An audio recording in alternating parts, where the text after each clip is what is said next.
మన వీరరాఘవరెడ్డి గారు అయ్యా పాపం అంత పెద్ద ఆయన, అంత పెద్ద పండితుడు, మాకు కూడా బాధగా ఉంది అది చూస్తుంటే. ఎందుకంటే ఎవిడెన్స్ లేనిదే ఆయన ఏం చేయడం కరెక్ట్ కాదండి. ఆయన ఏం చెప్తున్నారు, మీకు వీడియోలు అంటే పబ్లిక్లో పెట్టవయా అన్నాడు ధైర్యంగా. మీరు ఎందుకు పెట్టలేకపోతున్నారు?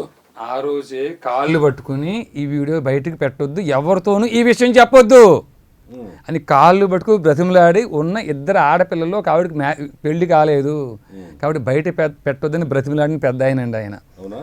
మేము మొట్టమొదటిసారి ఆయన కలిసినప్పుడు గుర్రం రాఘవేంద్ర అనే వ్యక్తికి మాకు సమయం ఇచ్చి, రేపు ఉదయం 11 గంటలకు రమ్మని సమయం ఇచ్చి, మమ్మల్ని రమ్మని అరగంట సేపు ఆయన మాకు ఉపన్యాసం చెప్పి, మేము 10 నిమిషాలు చెప్తాం వినండి అంటే నాకు సమయం లేదనేసాడు ఆయన.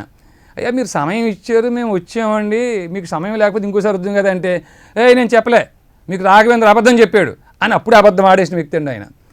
రాఘవేంద్ర అబ్బాయి బయటకు వచ్చాక, అన్న చూడండి వాట్సాప్లో ఆయన టైము 11 o'clock అని పెడితేనే మీకు చెప్పాను అన్న నేను అని చెప్పేసి ఆ గుర్రం రాఘవేంద్ర అనే వ్యక్తి ఆ గుడి బయటకు వచ్చాక మాకు చూపించారు. అక్కడ మేము 5 మంది ఉన్నామండి. అక్కడ ఏదో ఒక 10 సంవత్సరం క్రితం ఆయన ఫస్ట్ టైం వెళ్ళినప్పుడు